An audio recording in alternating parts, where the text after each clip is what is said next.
Have you ever woken up and felt like you were living the same day as yesterday, same thoughts, same feelings, same results, and wondered, is this really all there is? What if I told you that your greatest obstacle to change is you?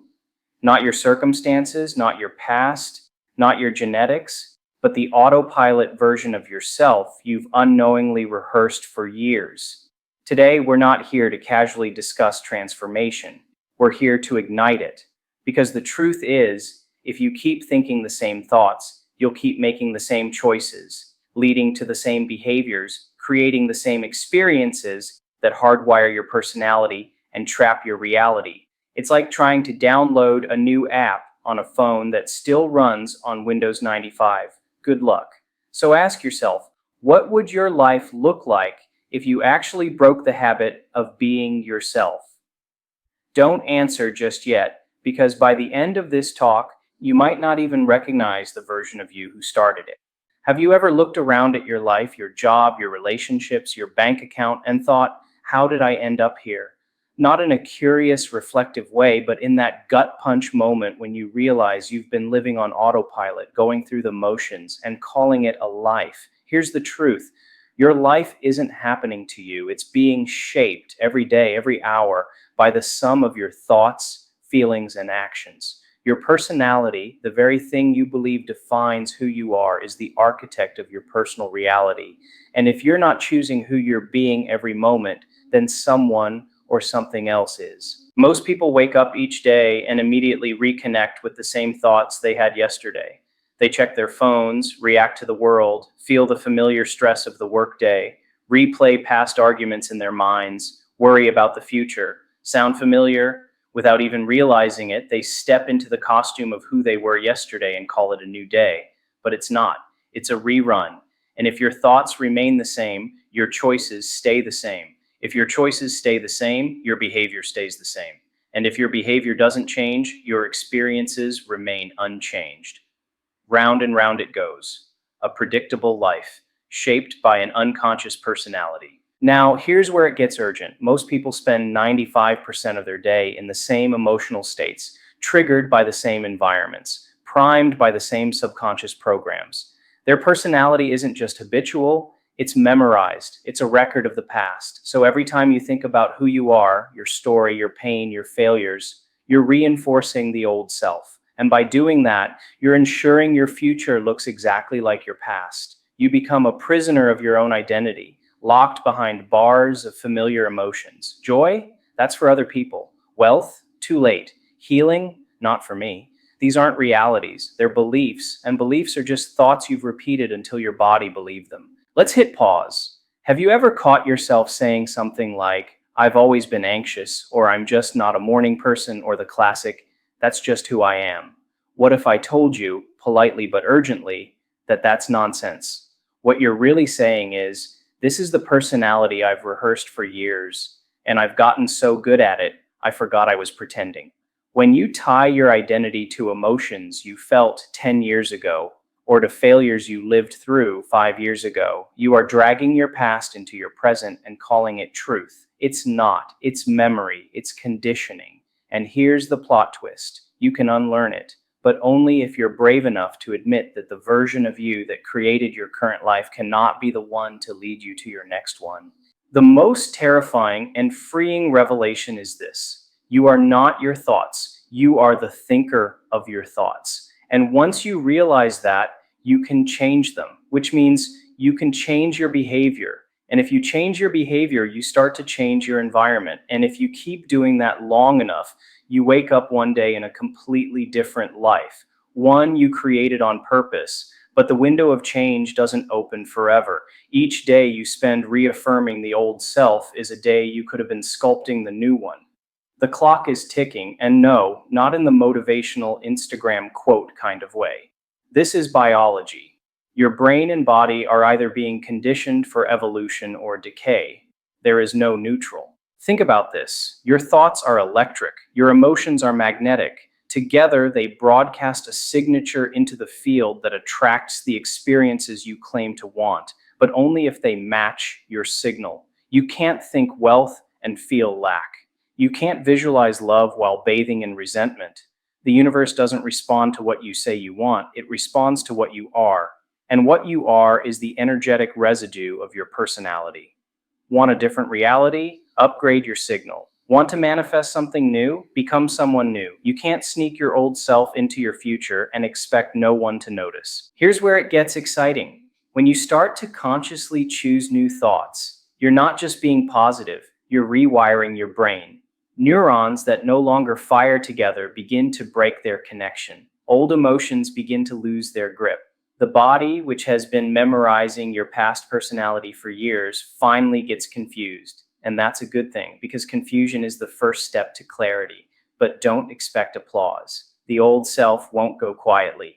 It will scream in the form of cravings, self-doubt, and urges to check your phone for the fifth time in 5 minutes. That's your former identity throwing a tantrum because you're starving it of attention.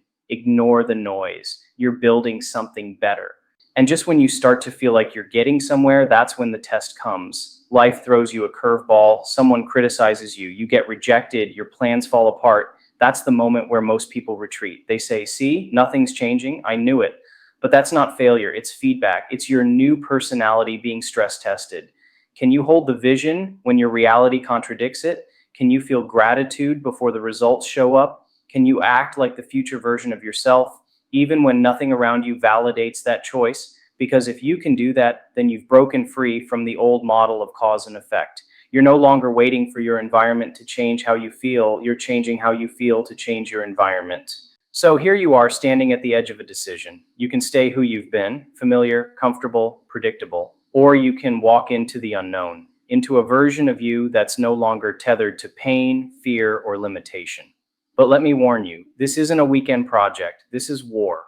A war between who you've been and who you're becoming.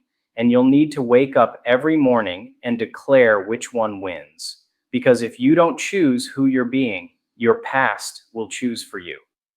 And the past doesn't negotiate. Now imagine this.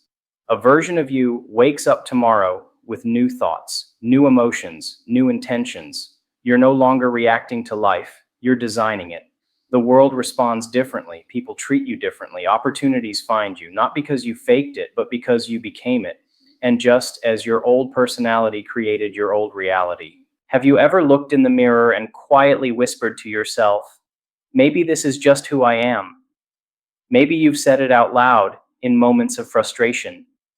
After another failed relationship, another relapse, another Monday where you swore things would be different, only to find yourself doing exactly what you promised you wouldn't. It feels permanent, doesn't it? Like you're stuck with this version of yourself. Like your flaws are etched into your DNA and your personality is a life sentence, not a choice. But let me ask you something. Who told you that? Who told you that your identity was written in stone instead of in pencil? Now imagine you're a kid again. You touch something hot, and your brain records the experience instantly. Pain equals danger. You learn, adapt, and change. You don't need years of therapy to stop grabbing hot pans. But as you grow older, you begin stacking experiences, betrayal, disappointment, embarrassment, and your brain stores those lessons too. Except now, you don't just change your behavior, you start to change your belief about who you are. You don't just think, that was painful. You start thinking, I must be unlovable, I must be broken, I must not be good enough. Over time, these beliefs become so familiar, they start to feel like facts, and you start to behave in ways that prove them true. Here's where things get even trickier. Your brain, your beautifully complex brain, isn't loyal to your potential. It's loyal to your patterns. It's not trying to help you grow, it's trying to help you survive. So once you've repeated a behavior or belief often enough, your brain automates it. It builds neural highways, fast, efficient, deeply worn mental grooves that make old thoughts feel inevitable. And suddenly, you're not thinking your thoughts anymore. They're thinking you. Ever driven somewhere and realize you don't even remember how you got there? That's not just your commute. That's your life. That's your personality, formed by habits so ingrained you don't question them anymore. You say, I'm always anxious. I've always had trust issues. I'm just not a morning person. as if these were permanent features of your design instead of temporary adaptations to an old environment. But here's the twist: none of this is hardwired. None of it. Your personality is not a prison cell, it's a set of rehearsed behaviors, and what is rehearsed can be rewritten. Let's pause here. If you're hearing all this and starting to feel a little resistance creep in, good. That's the sound of your current identity realizing it might be out of a job. Because here's the truth that breaks the cycle wide open: your brain is plastic, not like your water bottle, neuroplastic, capable of reshaping, rerouting, rebuilding itself with new information and intention. Which means every single time you make a different choice, you begin to carve a new path. Not metaphorically, literally, your brain rewires. You're not stuck, you're simply rehearsed. So, why do people stay stuck? Because change doesn't feel safe, it feels unfamiliar. And the brain equates unfamiliar with dangerous. If your body is used to waking up and bathing in stress hormones, it's not just a mood, it's an addiction. Your cells are literally conditioned to crave what they know, even if it's misery. So when you try to choose peace, your body starts to panic. When you go a whole day without self sabotage, your brain whispers something's off. That's not failure, that's progress. You're disrupting the cycle. You're firing signals that the old self doesn't recognize, and it hates being unemployed. Here's the part most people don't want to hear: becoming someone new is not about reading a few motivational quotes and journaling once a week. It's daily, intentional warfare against the familiar. It's catching yourself mid thought and saying, no, that's not who I am anymore. It's standing in the fire of discomfort long enough for your nervous system to recalibrate. And it's doing this not once, but again and again and again, until the new pattern becomes more familiar than the old one, until you start to wake up and the first thought isn't fear or doubt, it's purpose. Let me make this real. Imagine a woman who's been told her whole life she's shy, so she avoids speaking up even when she has brilliant ideas. One day, she decides she's done playing small. The first time she raises her hand in a meeting, her heart races, her palms sweat. Her inner voice screams, "Who do you think you are?"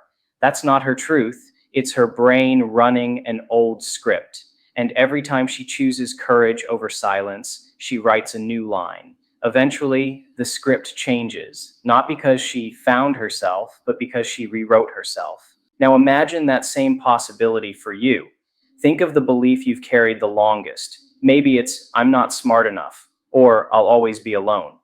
Where did it come from? Who planted that seed? And how many years have you spent watering it without even realizing? What if instead you chose to plant something else today? What if you realize that the story of who you are isn't fact? It's a memory, a series of choices made by a past version of you who didn't have the awareness you have now. And that's the key: awareness. You can't change what you're not aware of. But the moment you become conscious of the pattern, the moment you see yourself mid thought, mid reaction, mid spiral, you've created a crack, a space, a moment of power. That's where the change begins. Not after the seminar, not next Monday, in that exact second when you interrupt the loop and choose differently. It's small, it's quiet, and it's everything. So, what happens if you keep choosing differently? What happens when your new choices become habits and your habits become identity? What happens when the old you, the one that clung to fear and doubt and predictability, starts to fade? What happens when the version of you who thought they were broken starts to feel powerful, capable, free? What happens when your cells begin to respond to a different emotional frequency? Not one rooted in survival, but in creation. What happens when your brain stops waking up to problems and starts waking up to possibility? What happens when the people around you notice? When you're no longer triggered by the things that used to unravel you? When you walk into a room and command it, not with ego, but with presence? When someone says you've changed and for the first time in your life, you ever catch yourself reacting to something before you even think? Someone cuts you off in traffic, and before your mind has time to logically respond, your body has already flooded itself with adrenaline, tightened your chest, clenched your jaw, and maybe even blurted a few choice words you definitely didn't rehearse. It's like your body had already decided how to feel before your conscious mind even weighed in. You tell yourself later, next time I'll stay calm.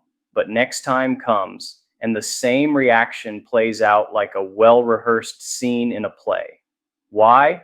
Because your body has become your mind.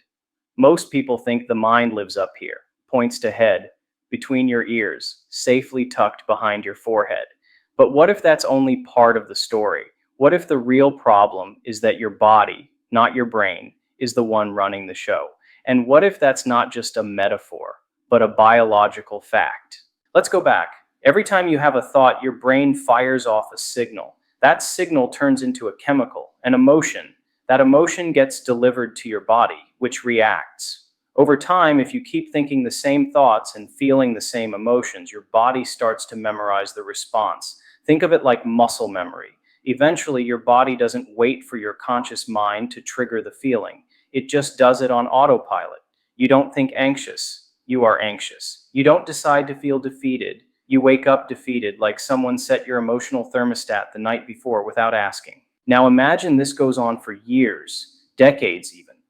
You have the same thoughts about yourself, the same reactions to stress, the same gut level response to fear, shame, or guilt.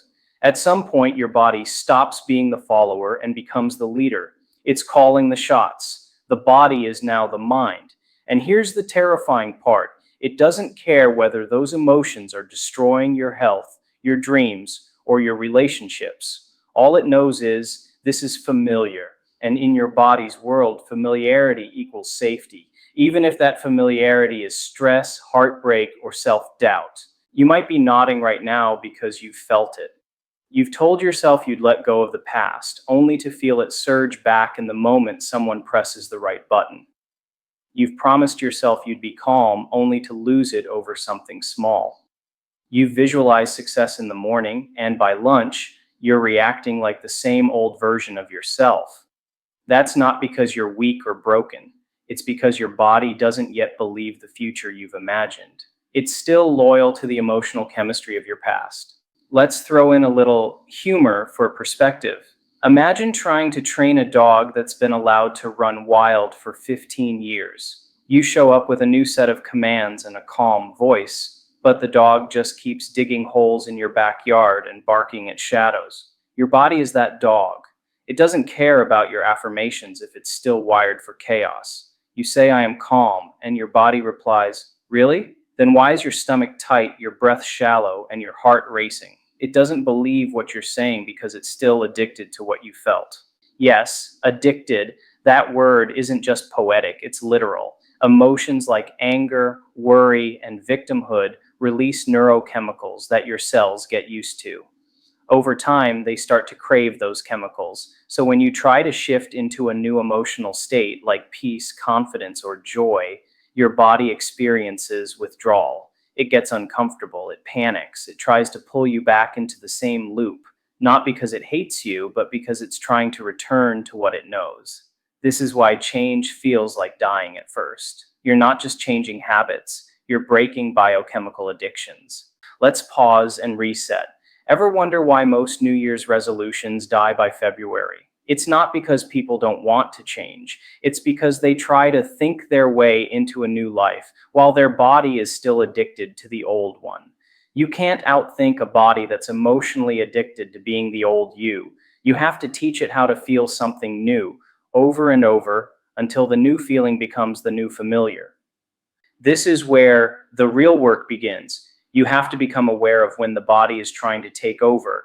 You have to notice the tightness, the sinking feeling, the rush of old emotions that show up without a clear cause. And in those moments, you have to do something radical. You pause, you breathe, you observe without reacting, because that's the doorway. That's the portal to becoming someone new. If you can interrupt the automatic response, even for a few seconds, you've started to break the cycle. And then you do it again and again and again. That's how rewiring happens. That's how the body learns that it no longer runs the show. You begin to send new signals with new thoughts anchored in new emotions. You rehearse elevated feelings, gratitude, love, empowerment, even before your environment gives you a reason. At first, it feels fake. Your body resists. It says this isn't real. But with repetition, your body starts to accept it. The unfamiliar becomes familiar. The new emotional signature becomes the baseline. Now you're in a different game entirely. You wake up, and instead of your body dragging you into the past, your mind leads it into the future. You no longer react, you respond. You don't wait for something external to change how you feel. You change how you feel and watch as the external begins to shift. That's not magic, that's biology aligned with intention. But don't expect a parade, expect resistance. The old emotional chemistry doesn't dissolve overnight. It lurks, it tempts, it waits for you to slip. One bad day, and it'll try to flood your system with everything you used to be. That's when you need the most courage, not to fight it, but to observe it and still choose differently. That's when you say, not this time. That's when you remind your body, you're no longer the mind, I am. And just when the old you begins to lose its grip, just when the craving for the familiar starts to fade, just when your body finally stops screaming for the old emotions. You wake up to the same alarm at the same time, feeling the same dread.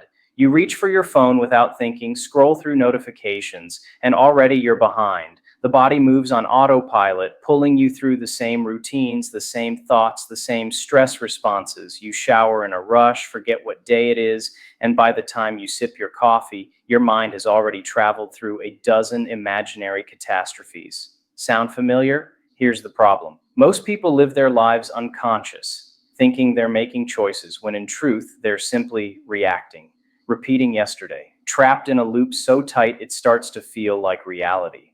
But what if there was a way to break it? This isn't about positive thinking or wishing your problems away. This is about taking control of the operating system that runs your life. And there is one powerful, proven tool that opens that door: meditation. But not the kind where you sit and think about how bad you are at meditating. Not the kind that becomes just another item on a to-do list.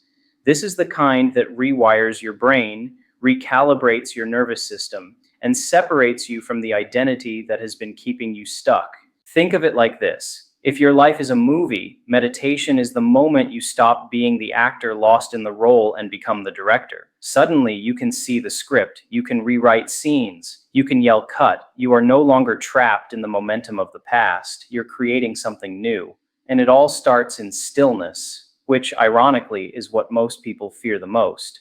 Let's get honest for a second. Have you ever tried to sit still, close your eyes, and suddenly felt like your brain turned into a fireworks factory? Your grocery list, your unresolved arguments, your overdue deadlines, everything floods in, and you think, this isn't working. But that moment of mental chaos, that's exactly where the work begins. Because the thoughts aren't the problem, they're the signal. They're the trail of breadcrumbs leading straight to the unconscious programs that are running your life. Meditation is the only tool that lets you watch your thoughts without becoming them. You sit, you breathe, you observe, and in that process, you start to separate the noise from the truth.